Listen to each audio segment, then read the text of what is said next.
दोतासरा जी ने गांधी जी और मेरी तुलना की, ये बिल्कुल गलत है। गांधी जी की जगह कहीं है और मेरी जगह कहीं और है, और तुलना करनी नहीं चाहिए, क्योंकि वो महान व्यक्ति थे। उन्होंने अपनी पूरी जिंदगी देश की आज़ादी के लिए दी, 10-12 साल जेल काटी, तो उनकी जगह कोई और भर नहीं सकता है, और उनके साथ मेरा नाम भी नहीं लेना चाहिए, पहली बात। अब दूसरी बात, मैं मेरे कांग्रेस पार्टी के जो मित्र हैं उनसे थोड़ी कड़ी बात कहना चाहता हूं। देखिए, जो राजीव गांधी जी ने किया, इंदिरा गांधी जी ने किया, वो शहीद हुए, उन्होंने जो करना था किया और अच्छा किया, मगर कांग्रेस पार्टी को हर मीटिंग में यह दोहराना नहीं चाहिए। देखिए, महात्मा गांधी जी ने जो किया वो कर दिया, जो इंदिरा गांधी जी ने, जवाहरलाल नेहरू जी ने, राजीव गांधी जी ने, सरदार पटेल जी ने जो किया कर दिया, वो अच्छा है। मगर हमें यह बोलना चाहिए कि हम जनता के लिए क्या करने जा रहे हैं, यह ज्यादा जरूरी है।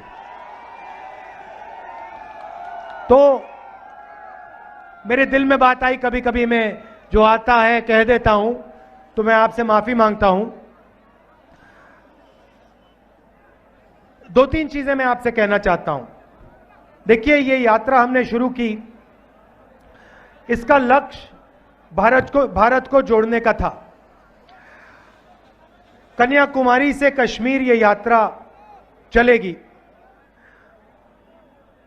और ये 2-3 मुद्दों को उठाने के लिए हम चल रहे हैं।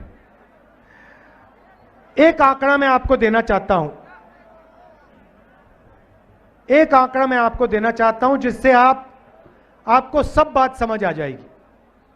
देखिए, हिंदुस्तान के 100 सबसे अमीर लोगों के पास उतना ही धन है जितना हिंदुस्तान के 55 करोड़ लोगों के हाथ में है। 100 लोगों के पास इतना धन है जितना हिंदुस्तान के 55 करोड़ लोगों के हाथ में है। हिंदुस्तान का आधा धन सिर्फ 100 लोगों के पास है, और इन 100 लोगों के लिए हिंदुस्तान चलाया जाता है। और अगर आप उससे भी गहराई में जाना चाहते हैं, तो आप उन 100 लोगों को भी छोड़ दीजिए, उनमें से 4-5 ऐसे लोग हैं जिनको आज आप हिंदुस्तान के महाराजा कह सकते हो, राजा कह सकते हो। पूरी की पूरी सरकार, पूरा मीडिया, सारे ब्यूरोक्रेट्स इनके इशारे से काम करते हैं। नरेंद्र मोदी जी भी इन्हीं के इशारे से काम करते हैं। जो ये कहते हैं वो नरेंद्र मोदी हिंदुस्तान के प्रधानमंत्री करते हैं। इन्होंने कहा कि जो छोटे व्यापारी हैं, जो मिडिल साइज व्यापारी हैं, उनको खत्म करना है। इन्होंने नरेंद्र मोदी जी को इशारा दिया, और नरेंद्र मोदी जी ने एक के बाद एक निर्णय लेने शुरू कर दिए। नोटबंदी, भाइयों और बहनों, यह पॉलिसी नहीं है, यह हथियार है। यह हिंदुस्तान के छोटे व्यापारियों को, मिडिल साइज बिजनेस चलाने वालों को, यह दुकानदारों को खत्म करने का हथियार है। दूसरा हथियार, गलत जीएसटी। आज मुझे सड़क पे बताया गया कि अगर कोई व्यापारी गुड़, बेसन अगर 25 किलो से ज्यादा, 25 किलो से कम बेचता है, तो उस पर जीएसटी लागू हो जाती है, मगर अगर 25 किलो से ज्यादा बेचता है तो उस पर जीएसटी नहीं लगती। तो जहां भी ये छोटे व्यापारियों को मार सकते हैं, खत्म कर सकते हैं, ये पूरा का पूरा दम लगा के कर देते हैं। लक्ष्य है कि जो हिंदुस्तान के छोटे व्यापारी हैं, जो देश को रोजगार देते हैं, इनको खत्म कर दिया जाए और हिंदुस्तान के सबसे बड़े 3-4 पूंजीपतियों को देश का पूरा धन दे दिया जाए। तो यात्रा का पहला लक्ष्य, इसका जो नतीजा आ रहा है, जो 5-7 पूंजीपतियों को पूरा का पूरा देश का धन दिया जा रहा है, इसका नतीजा है कि देश युवाओं को रोजगार नहीं दे पा रहा है। मेरे से कन्याकुमारी से यहां तक हजारों युवा मिले हैं, हजारों युवा मिले हैं और सारे के सारे मुझे कहते हैं हमें बीजेपी के, नरेंद्र मोदी जी के हिंदुस्तान में हमें रोजगार नहीं मिल सकता है। हमने इंजीनियरिंग की पढ़ाई की, आज हम ओला चलाते हैं, उबर चलाते हैं या फिर मजदूरी करते हैं। तो ये हालत हिंदुस्तान की है। जो गरीब लोग हैं वो बेरोजगार हैं, उनको रास्ता नहीं दिख रहा, उनके सपने पूरे नहीं होते, और 5-6 अरबपति हैं, उनको सब कुछ मिल जाता है। एयरपोर्ट मिल जाते हैं, पोर्ट्स मिल जाते हैं, सड़क भी वही बनाते हैं, खेती भी वो करना चाहते हैं, इंफ्रास्ट्रक्चर भी वो बनाते हैं, टेलीफोन का सिस्टम भी वो चलाते हैं, सारा का सारा उनके हाथ में। और इससे देश को बहुत गहरी चोट पड़ रही है। तो पहला मुद्दा भारत जोड़ो यात्रा का बेरोजगारी के खिलाफ खड़े होने का है। दूसरा मुद्दा, और हर किसान मुझे ये कहता है, महंगाई बढ़ती जा रही है। यहां हमारी माताएं बहनें आई हैं, सबसे बड़ी चोट इनको पड़ती है। आप मुझे बताइए, यूपीए के समय गैस सिलेंडर का क्या दाम था? क्या दाम था? 400 रुपए। आज क्या दाम है? 1100। पेट्रोल का क्या दाम था? आज क्या दाम है? डीजल का क्या दाम था? आज क्या दाम है? ये तो पूरा हिंदुस्तान जानता है।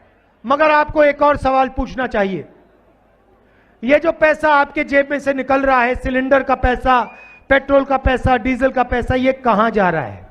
ये किसकी जेब में जा रहा है? ये किसके हाथों में जा रहा है? ये वही 5 पूंजीपतियों के हाथ में जा रहा है। सारा का सारा धन आपके जेब में से निकाला जाता है, किसानों के परिवारों के जेब में से निकाला जाता है और इन्हीं 5 लोगों को दिया जाता है। यह दूसरा मुद्दा है। इंटरनेशनल मार्केट में तेल के दाम गिरे हैं, मगर हिंदुस्तान में तेल के दाम, पेट्रोल के दाम कभी नहीं गिर सकते। इस देश में पेट्रोल और डीजल के दाम बढ़ते जाएंगे। इंटरनेशनल मार्केट में जहां से हम खरीदते हैं वहां पे दाम घटते जा रहे हैं और हिंदुस्तान में दाम बढ़ते जा रहे हैं। फायदा किसको? उन्हीं 2-3 उद्योगपतियों को, अरबपतियों को। तो दूसरा मुद्दा महंगाई का मुद्दा है और इससे सब गरीब लोगों को चोट पहुंचती है। किसानों को, मजदूरों को, छोटे व्यापारियों को, स्मॉल मीडियम बिजनेस चलाते हैं, उनको सबको चोट पहुंचती है। और तीसरा मुद्दा जो नफरत का मुद्दा है, आरएसएस और बीजेपी, उनकी योजनाएं डर फैलाने की योजनाएं हैं। नोटबंदी का लक्ष्य हिंदुस्तान की जनता के दिल में डर फैलाने का था। गलत जीएसटी छोटे व्यापारियों को डराने की योजना है। जो आज बेरोजगारी है उससे डर बढ़ता जा रहा है और इस डर का फायदा सिर्फ बीजेपी और आरएसएस को होता है, क्योंकि वो इस डर को नफरत में बदलते हैं। उनका काम ही डर को नफरत में बदलने का है। उनके पूरे पूरे संगठन यही काम करते हैं, देश को बांटने का काम करते हैं, नफरत फैलाने का काम करते हैं और डर फैलाने का काम करते हैं। और इसीलिए भारत जोड़ो यात्रा का तीसरा लक्ष्य और शायद सबसे जरूरी लक्ष्य, देश में जो डर फैलाया जा रहा है, नफरत फैलाई जा रही है, उसके खिलाफ खड़ा होना। भाई और बहनों, मैं आपसे पूछता हूं, आपके परिवार में अगर लड़ाई हो, भाई भाई से लड़े, बेटा पिता से लड़े, माता बेटी से लड़े, तो क्या उस परिवार को फायदा मिलता है? फायदा होता है परिवार को कभी? ऐसा कोई परिवार है जो बांटा गया, जिसमें लड़ाई हुई, जिसमें नफरत है और वो आगे बढ़ गया? कोई है ऐसा परिवार? एक परिवार नहीं मिलेगा आपको। तो अगर परिवार को नफरत और हिंसा से फायदा नहीं होता तो देश को कैसे होगा? तो भाई और बहनों, देश कमजोर हो रहा है और इस कमजोरी का फायदा देश के दुश्मन उठाएंगे। इस कमजोरी का फायदा जो देश का भला नहीं चाहते हैं वो उठा रहे हैं।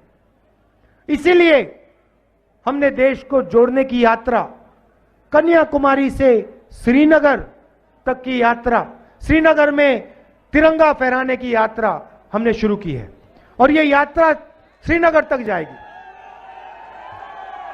मैं एक और बात कहना चाहता हूं। देखिए, राजस्थान में, महाराष्ट्र में मैं चला और जब मैं आपसे मिलता हूं,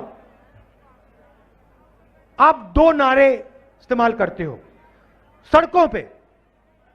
एक आप कहते हो राम राम साय, जो मैंने अभी पहले बोला, राम राम सा, सही? और दूसरा आप कहते हो जय सिया राम, सही? अब मैं आरएसएस बीजेपी वालों से पूछना चाहता हूं, आप जय श्री राम बोलते हो, मगर आप जय सिया राम क्यों नहीं बोलते हो? आपने सीता मां को इस नारे से क्यों निकाला? आप में सीता मां का अपमान क्यों करते हो? आप हिंदुस्तान की नारी का अपमान क्यों करते हो? और मैं उनसे कहता हूं, हे राम नारा का प्रयोग कीजिए, जय सिया राम बोलिए, क्योंकि यही हिंदुस्तान का, राजस्थान का इतिहास है और इस नारे से इस देश को शक्ति मिलती है। सही बात है ना? सही बात है ना?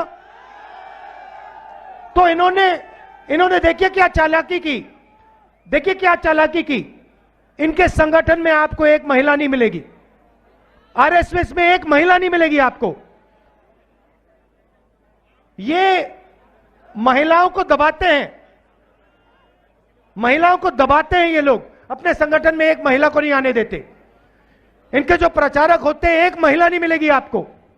और फिर जो हमारी जो संस्कृति है, जय सिया राम, उसको भी ये बदलने की कोशिश कर रहे हैं और सीता मां का अपमान करते हैं।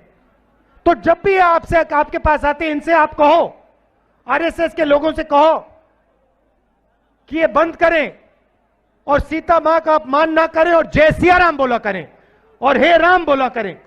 और जो राम भगवान ने कहा था, जो राम भगवान ने कहा था, भाई और बहनों, राम ने अन्याय कभी किया?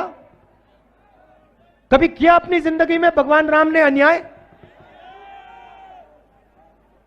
क्या भगवान राम ने हिंदुस्तान में हिंसा फैलाई थी क्या? नफरत फैलाई थी क्या? ना, भगवान राम ने सबका आदर किया था। गलत जीएसटी तो लागू नहीं की थी ना, नोटबंदी तो नहीं की थी ना, क्योंकि भगवान राम गरीबों के थे, 5 पूंजीपति को नहीं, पूंजीपतियों के नहीं थे, वो किसान के थे, मजदूर के थे, छोटे व्यापारियों के थे और वो सुनते थे। अगर कोई गरीब व्यक्ति उनके पास जाता था, वो सुनते थे। जो गरीब व्यक्तियों के दिल में था वो सुनते थे, गले लगते थे। तो जो भगवान राम ने किया वो ये लोग करते नहीं है। जो ये करते हैं उनके खिलाफ करते हैं और फिर नारा लगाते हैं जय श्री राम, जय श्री राम। तो इनसे यह भी कहो कि जो भगवान राम ने किया था, जो इज्जत भगवान राम ने हर व्यक्ति को दी थी, जो भाईचारा, जो मोहब्बत भगवान राम ने इस देश में फैलाई थी, वो उनको करना चाहिए। नफरत नहीं फैलानी चाहिए, डर नहीं फैलाना चाहिए और सही नारा का प्रयोग करना चाहिए। आप सबका बहुत बहुत धन्यवाद। नमस्कार।